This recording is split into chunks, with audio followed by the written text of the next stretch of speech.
আসসালামু আলাইকুম। সহজে শিখব কোরআন মাজিদ চ্যানেলে আপনাকে স্বাগতম। মুসলিম হিসাবে আমাদের প্রত্যেককে কোরআন শিক্ষা গ্রহণ করা বা কোরআন পড়া অপরিহার্য। কিন্তু আমরা অনেকেই কোরআন পড়তে পারি না। আপনার বয়স কম হোক বা বেশি, আপনি আমার সাথে থেকে কোরআন শিখতে পারেন অতি সহজে। আমি খুব সহজভাবে আপনাদের শেখাবো কোরআন পড়া। তাই আর দেরি না করে আজই শুরু করুন নুরানি কায়দা থেকে। মনের মধ্যে দৃঢ় নিয়ত করুন, মানে সংকল্প করুন, আপনাকে আল্লাহর বাণী পড়তেই হবে। শয়তান আমাদের প্রকাশ্য শত্রু। আপনি যখন চাইছেন কোরআন পড়তে, কোরআন শিখতে, শয়তান আপনাকে ভুলিয়ে রাখতে চাইবে। আপনাকে দৃঢ় সংকল্প নিয়ে চলতে হবে। আর আপনি যাতে ভুলে না যান এবং নিয়মিত শিখতে পারেন, তার জন্য এই সহজ যে শিখব কোরআন মাজিদ চ্যানেলটিকে সাবস্ক্রাইব করে বেল আইকন অন করে রাখুন। আগামী 6 মাস আমার সাথে থাকুন, ইনশাল্লাহ আপনি কোরআন পড়া শিখে যাবেন। তাহলে শুরু করা যাক নুরআনি ফায়দা, যার অনুবাদ নুরানি কায়দা। বিশুদ্ধরূপে কোরআন শিক্ষা, কোরআন শরীফ শিক্ষা এবং শিক্ষাদানের এক অতুলনীয় তোহফা এই নুরানি ফায়দা। আমার কাছে এর থেকে ভালো কোরআন শিক্ষার ক্ষেত্রে বই আমি আর দেখিনি। সহি শুদ্ধভাবে কোরআন পড়তে গেলে সত্যিই এই বইটি এক অতুলনীয় তোহফা। অনুবাদক নুরানি কায়দা। এখানে আপনারা অনুবাদকের নাম দেখতে পাচ্ছেন। তাছাড়া আপনারা এই পৃষ্ঠাগুলো পড়ে নিতে পারেন। আর একটা কথা, যদি এই বইটি আপনারা বাজার থেকে কিনতে চান, তাহলে আশা করি আপনারা ভারত থেকে অতি সহজে পেয়ে যাবেন, ইন্ডিয়া থেকে। কিন্তু বাংলাদেশ থেকে হয়তো নাও পেতে পারেন এই বইটি, আমি জানি না। তবে যদি বাংলাদেশ থেকে এই বইটি না পান, বা আপনারা যদি এই বইটি নাই পান, ভারত হোক বা বাংলাদেশ, তাহলে এই বইটির অ্যাপসের লিঙ্ক আমি ডেসক্রিপশনে দিয়ে দেবো, আপনারা ডাউনলোড করে নেবেন। তো আরবি ভাষায় মোট ৩৯টি বর্ণ আছে, যা আরবি শিক্ষার মূল বুনিয়াদ বা ভিত্তি। এই পাতাটি আপনারা পড়ে নিতে পারেন এবং বইটি কিনে বা বইটির অ্যাপ ডাউনলোড করে পরে পড়ে নিতে পারেন।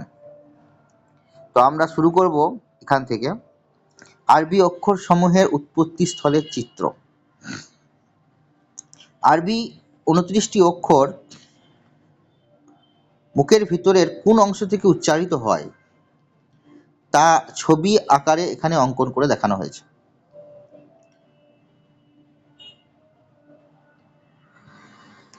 এই উচ্চারণকে বলা হয় মাখরাজ। এই মাখরাজ বা উচ্চারণ আপনার সহি হতে হবে, শুদ্ধ হতে হবে। আর যদি এটি সহি এবং শুদ্ধ না হয়, তাহলে আপনার শুদ্ধভাবে কোরআন পড়া হবে না। তাই শুদ্ধভাবে কোরআন পড়তে গেলে এটা খুবই গুরুত্বপূর্ণ একটা বিষয় যে আপনাকে মাখরাজ বা উচ্চারণ সহি করতে হবে। তো এই পৃষ্ঠায় দেখানো হয়েছে আরবির ভাষায় ২৯টি অক্ষরের উচ্চারণের উৎপত্তিস্থল বা মাখরাজ। এবং পরের পৃষ্ঠায় এখানে ২৯টি অক্ষরে ১৮টি মাখরাজ আছে। ১ নম্বর মাখরাজ, ২ নম্বর মাখরাজ, এইভাবে। এবং এখানে লেখা আছে মাখরাজগুলি আমাদের মুখমণ্ডলের ভেতরের কোথা থেকে উচ্চারিত হয়, এবং এই লেখার সাথে সাথে এখানে ছবি দিয়ে বোঝানো হয়েছে। তো আমরা আজকে ৫ নম্বর মাখরাজ পর্যন্ত পড়ব, বুঝব এবং উচ্চারণ করব, এবং এটা আমরা সবসময় চেষ্টা করব যেন আমরা খুব সহজে এবং তাড়াতাড়ি সহিভাবে উচ্চারণ করতে পারি। তো 1 নম্বর মাখরাজ, হালাক বা কণ্ঠনালীর শুরু হতে উচ্চারিত হয়। হালাকের বা কণ্ঠনালীর শুরু হতে উচ্চারিত হয়, মানে আমাদের গলার সবার নিচের অংশ, অর্থাৎ আমাদের বুক থেকে কিছুটা উপরে যেখানে গলা শুরু হয়েছে সেখান থেকে উচ্চারিত হয় হামজা হা, হামজা হা, হামজা হা। এটা হচ্ছে হালাকের বা কণ্ঠনালীর শুরু হতে উচ্চারিত, অর্থাৎ আমাদের বুক থেকে কিছুটা উপরে যেখানে গলা শুরু হয়েছে সেখান থেকে। এটা 1 নম্বর মাখরাজ। 2 নম্বর মাখরাজ, হালাক বা কণ্ঠনালীর মাঝখান থেকে উচ্চারিত হয়, অর্থাৎ আমাদের গলার মাঝখান থেকে উচ্চারিত হয়। আরও সহজভাবে বলতে গেলে যেখান থেকে হামজা হা উচ্চারিত হয় তার উপর থেকে, অর্থাৎ গলার মাঝখান থেকে উচ্চারিত হয়। গলার মাঝখান থেকে উচ্চারিত হয়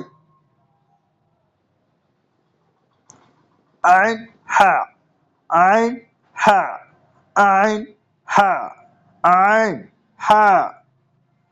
এটা উচ্চারিত হয় আইন আর হা গলার মাঝখান থেকে, হালাক বা কণ্ঠনালীর মাঝখান থেকে। 3 নম্বর মাখরাজ, হালাক বা কণ্ঠনালীর শেষ ভাগ থেকে উচ্চারিত হয়, অর্থাৎ মুখের দিক থেকে দেখতে গেলে গলা যেখানে শুরু হয়েছে, অর্থাৎ আইন হা যেখান থেকে উচ্চারিত হয় তার উপর থেকে উচ্চারিত হয় হালাক বা কণ্ঠনালীর শেষ ভাগ থেকে, এটা উচ্চারিত হয় গয়েন খ, গয়েন খ, গয়েন খ।